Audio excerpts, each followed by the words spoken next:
Bine v-am găsit, bine v-am regăsit, dragilor din Zodia Scorpion, oriunde v-ați afla. Bine ați venit la o nouă lectură generală pentru perioada 18-24 august.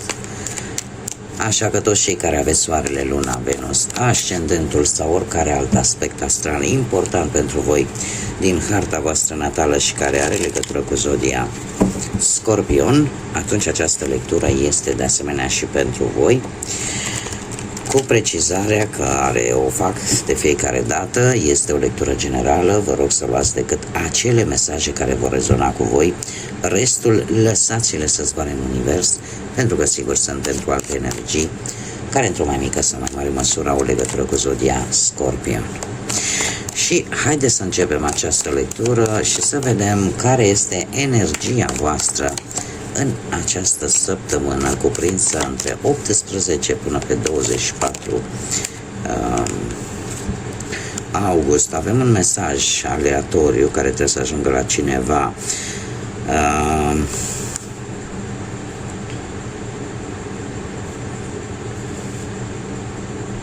Cineva care o să vă proporționeze protecție, cineva tot dintr-un semn de apă sau voi la rândul vostru să oferiți protecție cuiva prin principii tradiționale, prin siguranța pe care voi o oferiți sau pe care o puteți primi de la cineva tot dintr-un semn de apă. Așa că trebuie să fiți pregătiți, pentru că îmi apare și o reconciliere posibil cu cineva. Haideți să revenim și să vedem care este energia, dragilor mei, din Scorpion în această săptămână 18 până pe 24 august. Care este energia, dragilor mei? Dragilor, veți fi încă hotărâți, foarte hotărâți, și în special cei care aveți ascendentul într-o zodie de aer, Gemeni, Balanță sau Vărsător. Sunteți, vedeți lucrurile foarte clar, le vedeți foarte obiectiv și impuneți un anumit respect în fața celorlalți. Aveți un intelect puternic, emoțiile le controlați mult mai bine, sunteți foarte serioși și e posibil ca în anumite decizii sentimentele să nu vă influențeze. Chiar dacă acest lucru e posibil să facă ca cei din jurul vostru să nu prea vă agreze în mod deosebit, totuși vă veți impune punctul de vedere într-o manieră cât mai serioasă, cât mai hotărâtă, cât mai fermă. Și asta pentru că dețineți anumite informații esențiale, anumite lucruri pe care voi le știți și care vă fac să aveți această atitudine. Haideți să vedem ce vine pe plan profesional, financiar sau sentimental pentru dragii mei din Scorpion în această săptămână 18 până pe 24 august. Și începem desigur cu planul profesional. Lucrurile stau destul de stabil, dar e ceva aici. E ceva aici care totuși nu vă convine. Haideți să o luăm cu începutul. Locul de muncă este unul destul de stabil, chiar dacă unora dintre voi nu cred că vă place prea mult. Chiar, nu știu, aș zice că e posibil să ai un job destul de bine plătit, dar ca și activitate să nu vă mulțumească așa de tare. Zodia Balanță, nu știu dacă are vreun rol în acest aspect al vieții profesionale, pe partea asta a muncii, dar trebuie să vă zic că există niște colaborări, niște asocieri care cumva echilibrează foarte mult situația voastră legată de muncă, chiar dacă, așa cum am mai spus, e ceva care nu vă convine sau nu vă împlinește, mai bine zis, din punct de vedere emoțional. Nu vă place, există niște lucruri aici care le țineți în voi, nu le afișați, dar care vă deranjează. că e cu colegii, că e cu șefii, că e cu asociații. Acest 4 de cupe îmi spune că e o stare totuși de rutină. E o atitudine un pic, aș zice, de delăsare mai mult. Lucrurile merg destul de bine, doar că, cum am mai spus, nu sunteți voi într totul mulțumiți. Ceva vă deranjează. Pe plan financiar. Pe plan financiar, o decizie importantă va avea loc în această săptămână. Nu știu dacă zodiile de pământ vă spun ceva, Taur, Fecioară, Capricorn sau chiar și zodia Gemeni, să aibă legătură cu partea asta a banilor. Dar lucrurile cumva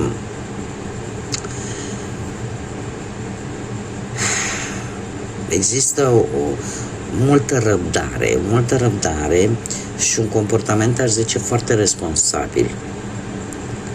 Da? Mai ales pentru cei care aveți și ascendentul, poate, într-o zodie de pământ, Taur, Fecioară sau Capricorn. De ce? Pentru că voi căutați siguranța celor dragi.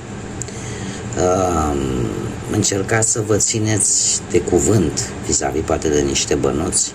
Încercați să onorați anumite înțelegeri, anumite compromisuri. Tocmai de aceea va trebui să vă decideți, va trebui să alegeți, va trebui să luați o decizie importantă, dar sau să faci un compromis important care să schimbe oarecum o anumită situație financiară. Este posibil un beneficiu. În urma acestei decizii să ai parte de un beneficiu, e adevărat, temporar, nu este pe o perioadă lungă de timp, dar poate apărea într-o modalitate total neprevăzută o anumită sumă de bani.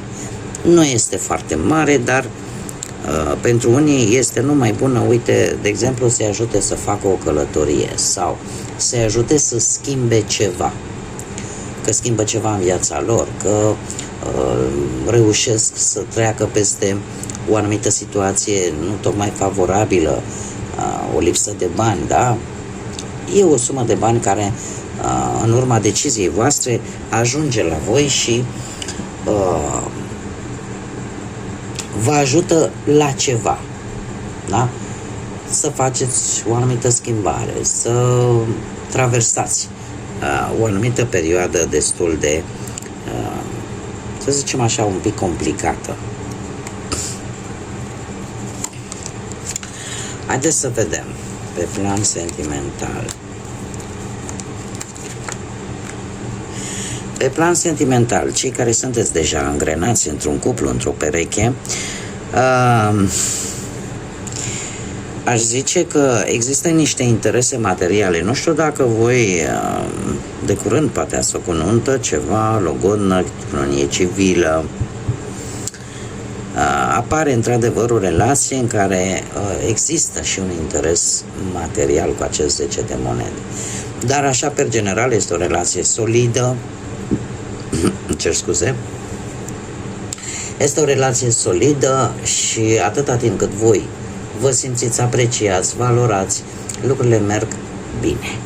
Lucrurile merg bine pentru că voi oricum, nu știu, zodia Fecioară dacă vă spune ceva, dar voi oricum știți care este drumul vostru, știți ce aveți de făcut, aveți acea, cum să zic eu,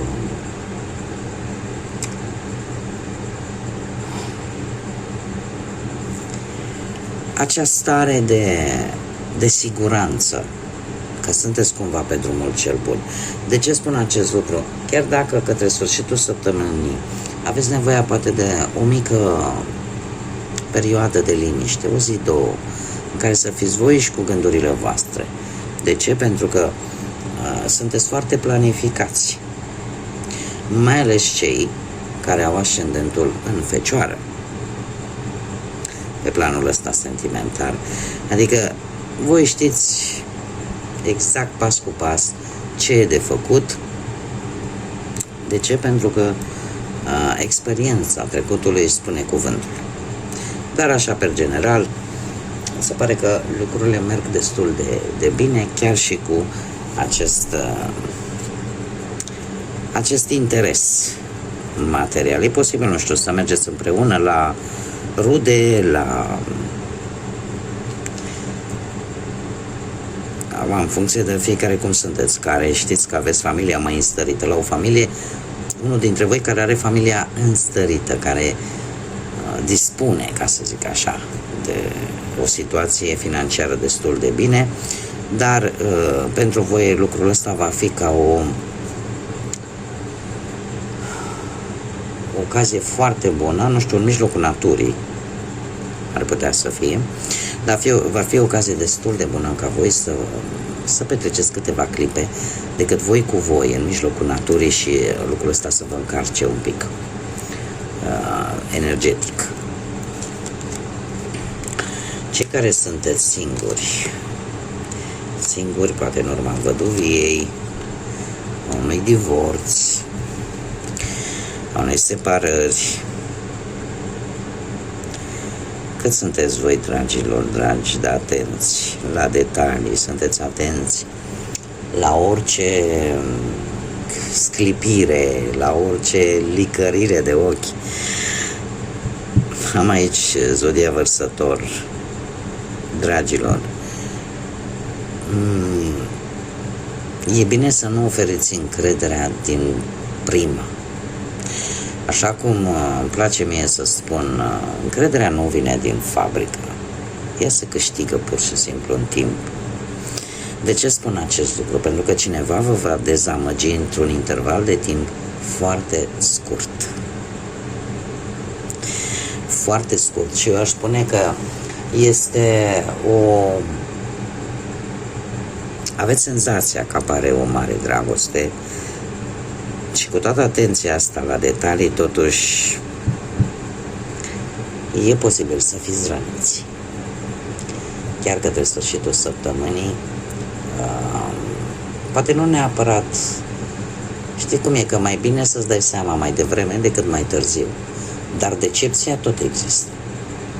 Da? Persoane care vă vor decepționa și într-un interval de timp foarte scurt. Ce-ar mai fi de spus? Că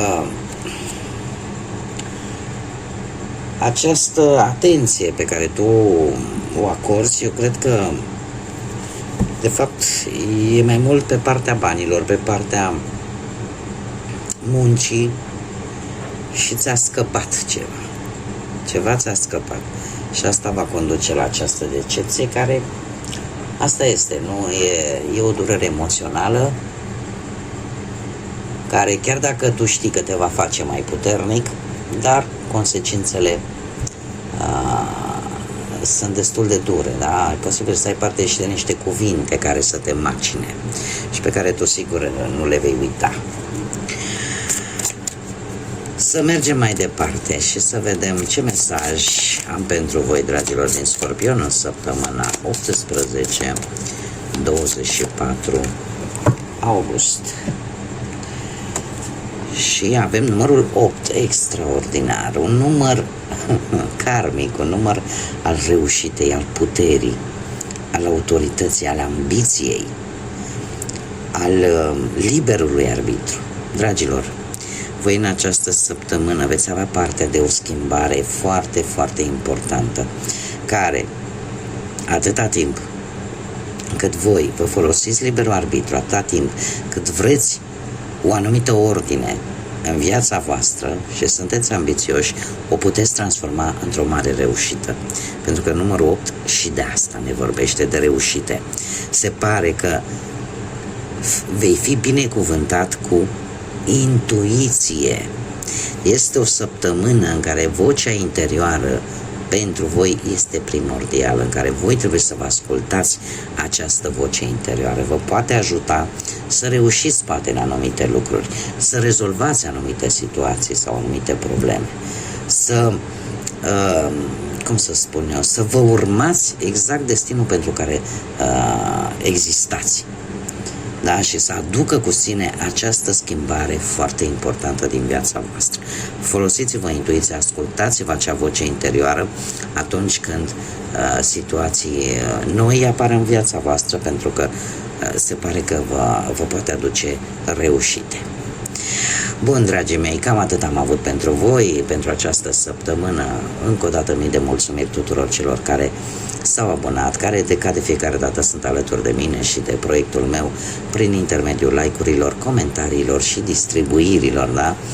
Așa că mii de mulțumiri tuturor. Vă îndemn pe toți cei care poate v-a plăcut, poate ați rezonat, să vă abonați, este gratuit, la fel ca oricare alt gest care l-ați face aici.